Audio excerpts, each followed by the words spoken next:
அதிமுக சட்டப்பேரவை கட்சித் தலைவராக சசிகலா தேர்வு செய்யப்பட்டிருப்பது குறித்து தமிழக அரசியல் தலைவர்கள் என்ன சொல்கின்றனர் என்பதை இப்போது பார்க்கலாம். அனைத்து இந்திய அண்ணா திராவிட முன்னேற்ற கழக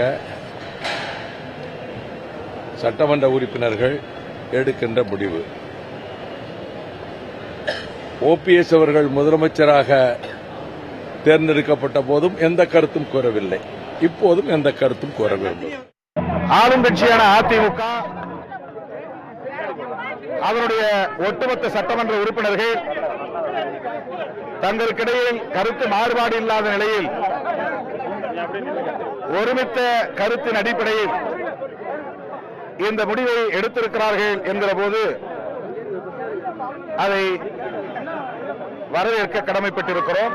அனைத்து இந்திய அண்ணா திராவிட முன்னேற்ற கழகத்தினுடைய சட்டமன்ற குழு தலைவராக தேர்வு செய்யப்பட்டு அடுத்த சில தினங்களில் முதல்வராக பொறுப்பேற்க இருக்கிற வி.கே. சசிகலா அவர்களுக்கு என்னுடைய வாழ்த்துக்களை தெரிவித்துக் கொள்கிறேன். அதே நேரத்தில் இந்த மாற்றம் குறித்து தமிழகத்து மக்கள் மத்தியில் இருக்கக்கூடிய கருத்துக்களையும் கணக்கில் எடுத்துக்கொண்டு அவர் செயல்படுவார் என நான் நம்புகிறேன். தமிழகத்தில் காவிரி நதிநீர் பிரச்சனை, முல்லை பெரியார் பிரச்சனை, பாலாற்று பிரச்சனை, பவானி ஆற்று பிரச்சனை, வறட்சி பிரச்சனை, விவசாயிகள் தற்கொலை என்று பல்வேறு பிரச்சனைகள் இருக்கின்றன. மாநில உரிமை சம்பந்தப்பட்ட பிரச்சனைகள் எல்லாம் இருக்கின்றன.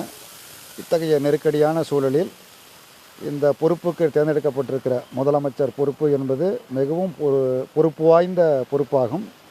இந்த பொறுப்பு வாய்ந்த பொறுப்பை அவர் எவ்வாறு செயல்படுத்தப் போகிறார், எவ்வாறு செயலாற்றப் போகிறார் என்பதை பொறுத்திருந்து பார்க்க வேண்டும். அண்ணா திராவிட முன்னேற்ற கழகத்துடைய முழுமையான உட்கட்சி ஜனநாயக முடிவு, அந்த முடிவை மனிதநேய ஜனநாயக கட்சியின் சார்பில் நாங்கள் வரவேற்கின்றோம், மதிக்கின்றோம், வாழ்த்துகின்றோம்.